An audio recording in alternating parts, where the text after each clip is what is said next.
All right, everyone, welcome to a bit more of an in-depth walkthrough of the Pista. It was pretty brief at the dealership when we picked it up, so I'm gonna take you through it a little bit more and show you what's up. So first off, the car is matte now.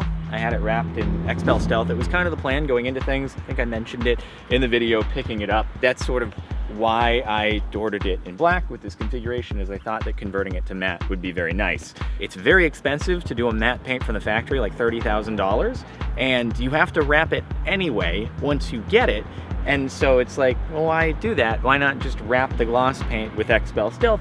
Sure, you have a few bits here and there that might show the gloss underneath. They couldn't really get into the S-duct, but it's not something that you really notice just looking at the car. I've not had anyone point out who's come up to me like, oh, I can tell that you wrapped the thing and it's not actually gloss from the factory, or not matte from the factory. People will ask, oh, is it matte from the factory? I'll be like, no, it's a wrap, but turned out pretty well. Swapped out the tires on it. We're running the Cup 2Rs now. I have the original set of Cup 2s sitting in my garage. It's nice to have those as a spare. They're still good tires, but Michelin, thank you guys. I really appreciate it. These you can't even like get on Tire Rack for, I don't know why. I don't know if they're just out or if they haven't been widely distributed yet, but either way, Michelin hooked it up. Thank you guys, really do appreciate it. Pretty darn grippy from what I've gotten to do so far. And I'm pleased with them. I do like the sidewall that they've done on the Cup 2R tire. Looks kind of nice. I'm planning on swapping out the shields. I have the carbon shields. They're just sitting on my counter at home. But I guess because the carbon shields are for the 599, they don't actually make them specifically for 458, 488, Pista, etc. They kind of have to shave off the holes that attach the thing. So I was like, you know what, we'll let the dealership do it rather than Galpin, who installed the wrap. It's all done properly according to Ferrari standards. $500 mufflers? No $500 mufflers on this one. You got a beat on the Ford Fiesta with that exhaust, dude. It's pretty wild. So I didn't get too much time to go over like interior stuff when we were at the dealership, but it's very comfortable. We've got carbon all over the place. As you can see, I do like me some carbon. Basically no storage anywhere inside of the car, no glove box. There's a little holder right here in the center console where you can put a phone. Cup holder for Italian sized coffee. Doesn't really work for US stuff. I don't even know if you could fit a can other than a Red Bull can super skinny in there. It's got some nets, you know, behind the seats where I guess you could stick some stuff. But other than that, it's like when I get the car registration, I guess I put it here or something like that, because that's about it. It has the upgraded sound system at least, which is, it's fine. It's tolerable. It's decent. You've been listening to Maron music on that. Oh, absolutely, dude. Maron Music Spotify playlist is a great place to get your electronic music tunes. If that's something you happen to be in the market for, I highly recommend it. Check it out. The cabin, it is essentially based on the 10-year-old 458 cabin interior. That said, however, this has so much more power. I've given it kind of like full throttle off a light once. Oh my God. It has too much actually power for the tires to handle, and it wants to go, and that is not something I have had in any of my other cars. Usually you can give it, after you get it some traction off the line, you can give it full throttle and it'll go. This thing just, it's like warp speed. It's actually insane. And it's you need a break? Yeah, my foot was about to cramp up. The flooring is basically just like a little aluminum plate on top of body frame, so you hear like all the bits of debris that you're running over, which hurts a little bit because you're like, oh, it's probably hurting the underside of the car. It's just running into different bits, but I guess that's why you have a PPF, to protect the paint, and there's not much else you can do on top of that. Different than in like the 458 that I have, you had, you've got this little, they do this in like the special, more limited Ferraris. They have this stock that kind of comes, it's almost like it's like a handle, except you don't actually hold on to the thing, but it's carbon fiber, so it looks real nice, especially with the whole carbon fiber center tunnel, which is an option that you had to do. It doesn't come in carbon fiber by default, but I had to do them all. I had to do all the carbon fiber except for the one option that would have made it all matte on the inside. You might be interested to know that this car comes equipped with your very own start-stop system. Okay. Comes equipped with its very own start-stop system, which is on every time that you turn on the car, and so you have to turn it off, Otherwise, when you get to a light, when you get to a stop sign, the engine will shut off on you for fuel savings. Obviously, that has to do with the EU emissions regulations, things like that. So pretty much all new cars, the McLaren 600 LT had it, the Portofino had it. So you just gotta get used to this. And I forget to do it every time, inevitably, and then I just got to get it baked into my startup procedure that I have to do this. It's like I'm in an airplane cockpit, having to reach up and hit buttons on the ceiling every single time I start off the car. And as I was saying before, you have more or less like the same climate control center here. That's basically exactly what was in the 458. When the SF90 starts coming out, they're really revamping the whole thing, as well as the Roma, whole new electronics cockpit, which I do really like. It's updated, but at the very least, this is something I'm used to. And so for that reason, it's just easy to know where everything is. The only thing that's kind of baffling is why they relocated the lift button over to here, where it's blocked by the steering wheel. So I'm always losing it, and you have to use the lift a decent amount when you're in LA. So I'm like, I have to like dip my head down every time that I want to hit the lift, when in the past it was just a button like right here.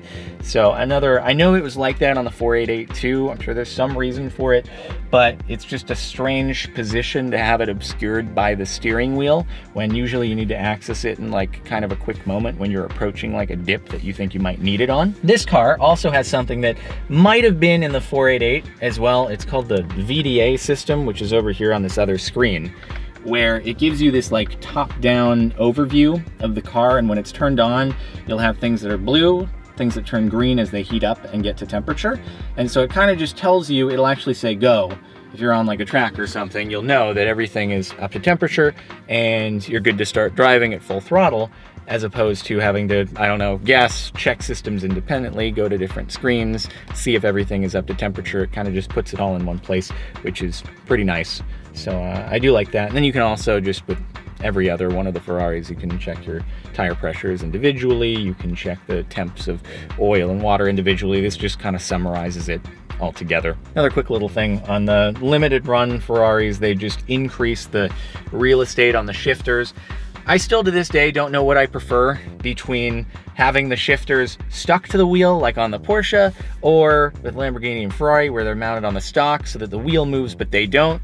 At least you know where they are, but then if you're midway through a turn, you need to hit a shift, you have to move your hand. It's just, there's no perfect way to do it, but that's where we're at. They're bigger. It just makes it a little bit easier. Even if you're doing a little bit of steering input, you can still hit it without having to move your hand. So I appreciate that.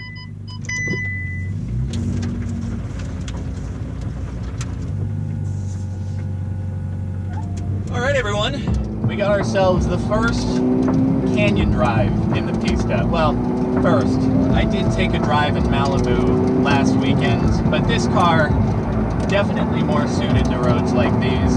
I'm going a different way than I usually would because A, it's open, and B, a whole bunch of cars are taking the road in the direction I would normally go, so we'll take that on the way back. I was able to just get a nice little warm-up run up the hill to where I started, and oh my god, dude. The tires, when I turn into corners on this thing, usually with the Cup 2s you can feel a little bit of chatter, but with these things, oh my god, it just goes in. It's unbelievable, these things. Oh yeah. Listen to that road debris. That's another thing about this car, is that there's so little insulation, so little separation from you and the road beneath, that you hear things hitting the bottom, I think, worse than almost any other car I've had. But that's the nature of your limited run sporty Ferrari. This is the first time just coming up here to where I started that I've really been able to give it some good gas in a place it's meant to be. And wow, nice person there letting us go by. All the rain that's happened a couple weeks ago has definitely pushed some debris into the road, which is putting out those beautiful sounds that you keep hearing that make me die a little inside when I hear it, but oh well, what can you do? It's got to drive the thing, right? We're at about 300 miles on the car right now, so not past break-in. Ferrari doesn't actually give a factory break-in recommendation on any of their cars. I try not to go too crazy until I've hit about 500 miles, but also still going to try to enjoy what we're doing here. The cabin, it feels so much like a 458. It is essentially a 458 inside with minor updates here and there. But that means when I'm inside, it like puts me in the mentality of, oh, I'm driving a 458 right now, and the 458 is like 3 tiers below this, nowhere near the potential that this thing has. So I like dial myself back a little bit because I don't think the car is equipped to handle when it just has so much more to give. I'll tell you, this car is unbelievably quick to accelerate. By far the fastest of anything I've had, and it's deceptive. You don't expect it to go as hard as it does when you go pedal all the way to the floor. In other cars, the traction control system can generally manage and keep all the tires well in contact with the ground. In this thing, when you pin it all the way, A, Ferrari's traction control system is a little bit loosey-goosey, but B, it has so much power going down that even with these grippy tires, the only time that I've totally pinned it off a red light, it does start to want to lose it. You have to kind of dial it back a little, lift off, just to get it back into control before you can keep it going again. But it's just a tremendous, tremendous amount of power. Difference between this and say the 600 LT, Ferrari suspension is always a little bit floatier. There's not quite as much stiffness going on as you get in the 600 LT. So you kind of expect it to tip going into corners, but it does hold pretty firm. But when you're going over bumps and stuff, it bounces and has a little bit more play than you would normally get in like the 600 LT, or especially the GT3 RS is extremely stiff. I do just wish there wasn't quite as much in the way of road debris going on here. You can see the snow-capped mountains in the background. It's such a cool scenery. I love this road so much, and I haven't been able to go on this particular part for a while, as I said, so not been able to do like an actual loop. I assume this is where the landslide happened, because a bunch of like road repaving going on right there. It still feels similar to the 458, just with more power and better brakes. 458 just didn't have it in the braking department. So when I would go from another car like the 675 LT, or more recently like the Ford GT, the GT3 RS, and then after that, before I got rid of it, jumped into the 458, I would just like, oh my god, I can't stop. I'm gonna hit something, because you're so used to the good brakes that are in the other cars. Even though the 458 did have carbon ceramics, I don't know what it was about them, but you just, even when you stood on them hard, it just didn't want to stop. This, brakes are fixed, so you get the speed, you get the acceleration, and then you can actually stop. Here we can pin it.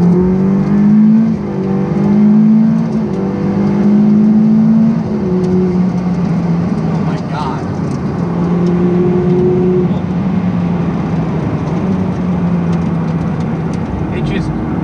It just dives into the corners. You go over some bumps and imperfections in the road, and you think it's going to be a little bit floaty and lean, and then it just holds itself. The seats are basically the same exact seats as you got in the 458 with the race seats, 458 Speciale. They've kind of kept these seats in all the mid-engine V8 Ferraris for the past 10 years or so, and they're great. These feel like they might have been stiffened just a little bit more of the cushion removed, probably in the name of weight savings or something like that. But I do love these seats. Having taken them to Monterey from LA, been completely comfortable. They don't really wear on you at all, as opposed to 600 LT. Had the first car I ever had to buy like aftermarket butt pads from Amazon just to stick them in and make it bearable for long distance drives. This one just is great, and you do not realize how much speed you are able to pick up within the speed limit, of course. See, I don't think it has that much more grip, and then I just give it a little bit more steering angle, and these tires just hold unbelievably well. It's insane.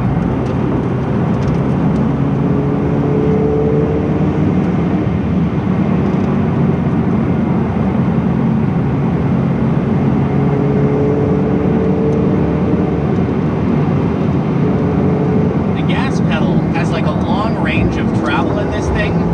So you give it acceleration, and you think, there's no way it has more than that. And then you're like, oh my god, there's so much more travel, and then it just goes warp speed. It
rev range so high, so quickly. You just have to be shifting like crazy. Let's give ourselves some room.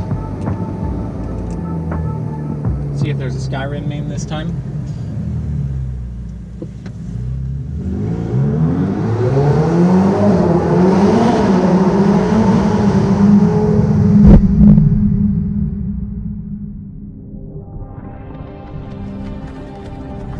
Hey,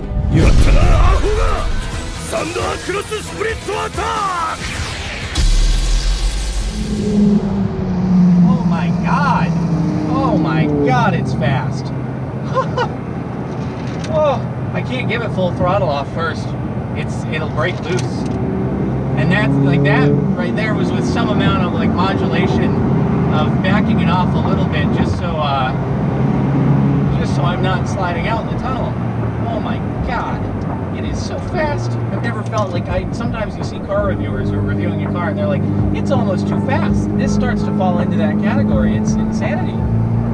Oh my goodness. This is my favorite road.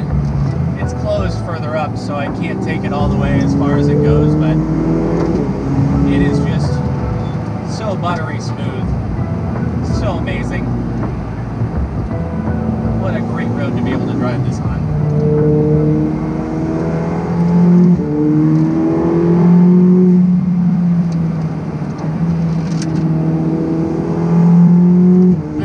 Some folks would like to see the lights on the wheel going off more, but again, I'm trying to not go full out on the car while it's still under 500 miles, even though, yes, I know Ferrari doesn't ever say there's technically a break-in period, but better to just take it easy. Oh god, it just holds. You think that there's going to be some amount of play, and these tires just stick it to the road. The interesting thing is that they actually recommend from the factory a higher tire pressure in your front than your rear. Cold pressure of 30 and then 29 at the rear, which I've never actually seen. And it surprised First in Michelin, who actually sent me the Cup 2Rs. Because usually you run lower pressures at the front than you do the rear. But I don't know what it is, something about this car's weight distribution. I know that in order to give it some real proper turn-in, you really want to kind of leave some trail braking. That way it's still got some front bias, and it'll hold better as you're going into the corner. So, and of course if you're able to trail brake, it lets you brake later anyway.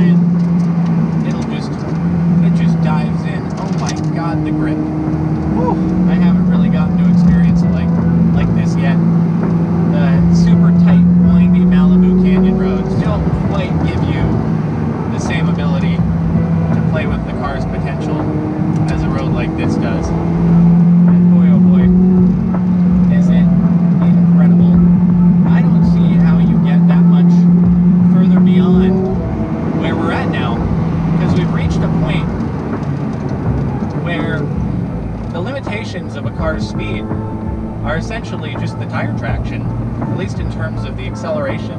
Cornering as well as always been tire, because you can't on a road car get aero that's going to be so crazy that it's really going to assist your grip around any normal road driving. Maybe on track if you're going super high speed in corners, the aero will be usable, but for the most part you're relying on mechanical grip in a road car on the street.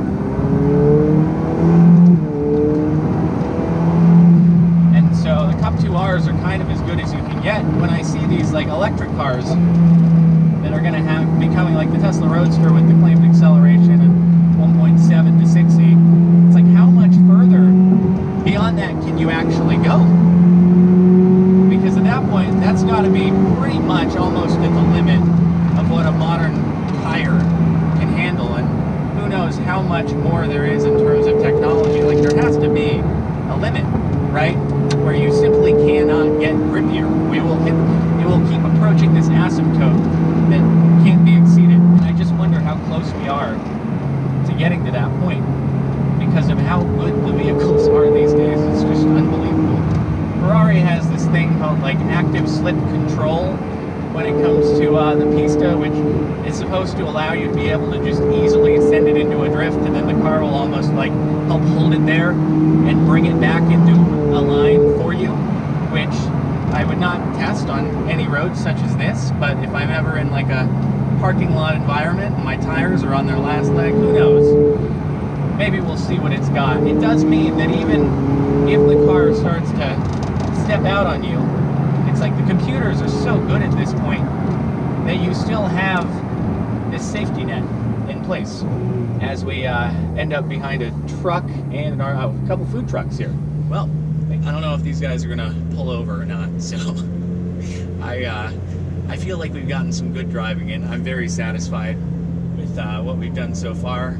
It's been a treat getting it out here before it starts raining too much, and yeah, I think we'll wind down this video. What a great first real canyon drive in this thing. Stay tuned for more. Make sure to like if you liked. Check out the playlist if you want to catch more car stuff. Subscribe to the channel for more car stuff in general. And that is where we will leave it off. Have yourselves a good one, and hopefully more car content to